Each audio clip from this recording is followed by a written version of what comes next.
السلام علیکم. آج کا ٹاپک ہے مہنگائی یا پھر ایک مرگ ناگہانی اور ہے. عوام جو ہے اس کی سمجھ میں ہی نہیں آ رہا ہے. پہلے تو ووٹ دیتے میں بیچارے بڑی امیدوں کے ساتھ ووٹ دیتے ہیں, پھر ووٹ کے بجائے جو ہے لوگ نوٹ کے چکر میں پڑ جاتے ہیں, اور نوٹ کے چکر میں پڑنے کے بعد ایک نیا شور مچتا ہے کہ جی پیٹرول بڑھ گیا, ڈالر بڑھ گیا, یہ ہو گیا, وہ ہو گیا. یہ خوشی جو ہے نا, یہ جو اس طرح کے اعلان ہوتے ہیں نا, ان کا امیروں پہ تو اثر نہیں پڑتا. غریب جو ہے وہ پریشان ہو کے, اگر پیٹرول کا پتہ چلتا ہے, صرف افواہوں پہ دیکھیں پیٹرول پمپ پہ رش لگ جاتا ہے. حالانکہ کتنے دن پتہ چلا رات کو 12 بجے کے بعد بڑھ جائے گا تو جا کے بھر لیتے ہیں ٹنکی. لیکن وہ ٹنکی کوئی وہ والی ٹنکی نہیں ہوتی جو گھر کے اوپر چھت پہ ہوتی ہے کہ آپ کئی دن تک اس کو استعمال کریں. پھر شور مچتا ہے, ظاہر ہے ادھر پیٹرول بڑھا, ادھر مہنگائی, ادھر ہر چیز بڑھ گئی. جب تیل بڑھ گیا تو تیل کے بعد تیل تو ایک تو تیل ہے نا, تیل محاورتاً تو کہتے ہیں تیل دیکھو تیل کی دھار دیکھو, لیکن یہاں پہ ہر چیز, دودھ, دہی, بیکری. پاپے لینے گیا میں, 100 روپے کے میں لے کے گیا ہوں 2 دن پہلے. اس نے کہا جی 150 اتنا فرق, کیا کریں جناب, آپ کو تو پتہ ہی. میں نے کہا یہ بتا دو اس میں پاپے میں کون سا ڈالر آیا ہے, پاپے میں کون سا پیٹرول خرچ ہوا ہے. یہ جو روٹین چلتا ہے کہ اگر پیٹرول یا ڈالر بڑھ جائے گا تو ہماری کرنسی کا نام روپیہ ہے, اس روپے کو ڈی ویلیو کرنے والے ہم اور آپ نہیں ہیں. پوری دنیا میں وہ ممالک جو ہمارے بعد ترقی جنہوں نے کی ہے, ان کے روپے کو بھی انہوں نے اپنی کرنسی کو اسٹرانگ رکھا ہے, ہم نہیں کر رہے. ہم نے ایک روٹین پکڑ لی ہے, پیٹرول مہنگا ہو رہا ہے, دنیا میں مہنگا ہے, تو ہم ارے دنیا میں اور جو ساری فیسلٹیز مل رہی ہیں وہ کہاں ہیں. ووٹ کے بعد کسی نے پہچانا ہے اس شخص کو جس نے وہ اپنا قیمتی ووٹ دیا ہے اور آپ جیتے ہیں. ایک جنگ لگی ہوئی ہے, کرسی کی جنگ. بیٹھ کے تھک گئے ہیں ان کرسیوں پہ, ان صوفوں پہ جن پہ اپنے بڑے بڑے عہدوں پہ بیٹھے, کھڈے پڑ گئے ہیں, لیکن اس میں کسی اور کو نہیں بیٹھنے دینا. اور پھر عوام سے کوشش تو وہ کریں نا کہ عوام کے دلوں سے, ان کے ماں باپ کے دلوں سے, غریبوں کے دلوں سے, بچوں کے دلوں سے ایک دعا نکلے, اے پروردگار ہمیں ایسا ہی حاکم دے دے.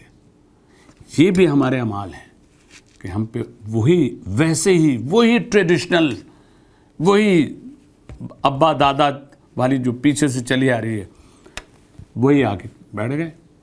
رات کو انہوں نے کہا جی پیٹرول بڑھے گا, پھر وہ اعلان ہو رہا ہے کہ نہیں جی پیٹرول نہیں بڑھے گا, انشاءاللہ بے فکر ہو جائیں, ویسا نہیں بڑھے گا.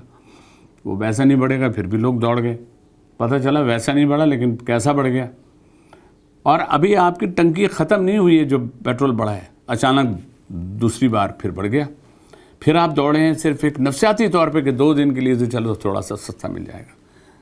خدا کے واسطے ہماری سمجھ میں یہ نہیں آ رہا ہے کہ ہم نے یہ پاکستان بنایا ہے, پوری دنیا کہاں سے کہاں پہنچ گئی ہے اور ہم تنزلی کی طرف جا رہے ہیں. پوری دنیا میں ہم ایک ٹاپک بنے ہوئے ہیں. یہ کس قسم کی ایٹمی طاقت ہے, یہ کس قسم کے ہم ہیں. ہم سے جو پوری دنیا میں پاکستانی اربوں ڈالر بھیجتے ہیں اور وہاں بیٹھے بیٹھے خواہش ظاہر کرتے ہیں کہ یہ ہمارا ملک سلامت رہے. اور یہ ان کے لیے جو سینٹیمنٹس ہیں, ابھی پچھلے دنوں آپ دیکھیں کہ کتنا وہ لوگ انہوں نے پروٹیسٹ کیا ہے, اس لیے کہ ان کی جڑیں یہاں پر ہیں. وہ دنیا میں کہیں چلے جائیں لیکن وہ پاکستان کو نہیں بھولتے. پاکستان کی ہر تکلیف ان کو اپنی لگتی ہے. میں اب جب گیا تھا تو مجھ سے ایک سوال لوگ کہتے ہیں نا, آپ کے چچا کا کیا حال ہے, آپ کے پھپھا کا کیا حال ہے, آپ کے ابا کا کیا حال ہے, آپ کے بھائی کا کیا حال ہے. ہم سے پہلا سوال کرتے ہیں پاکستان کا کیا حال ہے, حالانکہ وہ سب کچھ دیکھ رہے ہیں. تو پاکستان کا حال یہ ہے کہ آج ٹاپک ہے بھائی, مفت میں نہیں ملتا پیٹرول, لیکن مفت کی وجہ سے بڑھ رہا ہے, مفتہ کی وجہ سے بڑھ رہا ہے کہ بھئی ہر آدمی ایک مفتہ.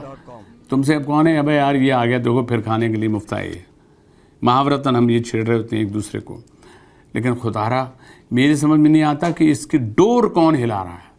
کون سی وہ ڈور ہے جو ہل رہی ہے, جو ہماری عوام جو ہے ان میں سے کتنے. ابھی میں نے ایک واٹس ایپ پہ دیکھا تھا, ایک شخص نے 5 اپنے مطلب بیوی, بچوں, بیٹی سب کو قتل کر کے وہ ہینگ ہو گیا, لٹک گیا. وہ ایسے کتنے سفید پوش ہیں جو اپنے, اور کچھ, ہاں یہ میں ضرور کہوں گا, ان ساری تکلیفیں جن کی بد دعائیں عوام کی, ان غریبوں کی سب کی جو بد دعائیں جو لوگ لے رہے ہیں, ان کو تو اللہ سمجھے گا. لیکن میں پھر بھی کہوں گا, کیونکہ ہمارے سنت کے عمل میں بہت سی چیزوں میں معافی ہے, لیکن اگر اللہ اپنے بندے سے امتحان لے لیکن بندہ بندے سے امتحان لے, اس کو تکلیف دے, یہ اللہ کو بھی بالکل گوارا نہیں ہے. تو خدا کے واسطے کچھ رحم فرمائیے. اگر اللہ نے آپ کو ایسی کرسی دی ہے, آپ کو ایسے اعمال دیے ہیں اور ایسی منصف کی کرسی پہ آپ بیٹھے ہیں, ہمارے سرحدوں کی حفاظت کرنے والے وہ سارے جتنے بھی آرمی کے لوگ ہیں, وہ سب جن کے لیے بہت سے, اب ISI ہے دیکھیں دنیا میں ہے, لیکن اس کو بھی گڑبڑ کرنے کے چکر میں پوری دنیا لگی ہوئی ہے کہ اس کا جو گریڈ ہے سب سے ٹاپ پہ وہ نیچے آ جائے. اور یہ جب ہی ہوتا ہے جب ایسے دشمن عناصر موجود ہو کے اپنے ملک کا پاسپورٹ لے کے, 2 ملکوں کے پاسپورٹ لے کے وہ یہ کوشش کر رہے ہوتے ہیں کہ ہمارا سب کچھ چلتا رہے, ہمارے دنیا بھر میں پراپرٹیاں بڑھتی رہیں اور عوام جو ہے وہ پستی رہے. ہم جہاں سے ووٹ لیتے ہیں ہم انہی کا حال دیکھ رہے ہیں کہ ان بیچاروں کا کیا حال ہے. ہم جن سے وعدے کرتے ہیں انہی کا حال دیکھ رہے ہیں. پورے پاکستان پر لوگوں کی نگاہیں ہیں, دشمنوں کی نگاہیں ہیں, ہر طرح سے نگاہیں ہیں. لیکن خدا کے واسطے اللہ سے دعا کریں, اللہ سے اپنے گناہوں کی معافی مانگیں, اور ان لوگوں کو جو ہمارے وہ سارے حکمران جو نشستوں کی جنگ میں اور اپنی پوسٹنگز کی جنگ میں اور اپنی وزارتوں کی جنگ میں عوام کے جذبات سے, غریبوں سے, بچوں سے, ان کے مستقبل سے کھیل رہے ہیں, ان کے لیے میں صرف یہ دعا کروں گا کہ اللہ پاک ان کو ہدایت دے. اور خدا کے واسطے یہ ملک اگر چلا گیا تو ہمارے پاس کچھ نہیں ہے. پڑوسی ملک میں دیکھ تو لیجئے کہ ان کے رائٹس کیا ہیں. ہمارے اپنے رائٹ ہیں, اپنے لیفٹ ہیں, جہاں چاہیں جس صوبے میں چاہیں اپنے آرام سے جا کے رہ سکتے ہیں. کوئی آپ سے یہ نہیں کہے گا کہ آپ اس صوبے میں سانس کیوں لے رہے ہیں. خدا کے واسطے ایسا کیجئے. ہم دعا کرتے ہیں دنیا میں جہاں بھی ہم سنے جا رہے ہیں, دیکھے جا رہے ہیں, درسقرآن.com کے حوالے سے اپنے جذبے کا اظہار کرنے کی اور ترجمانی کی ہے ان لوگوں کی, تو ہم اور آپ سب ملتے ہیں اور دعا کرتے ہیں کاش ہمارے حکمران کو اس بات کا خیال آ جائے اور یہ جو چیزیں یوں بڑی ہیں یہ یوں آ جائیں تو ہم سب بھی سکون سے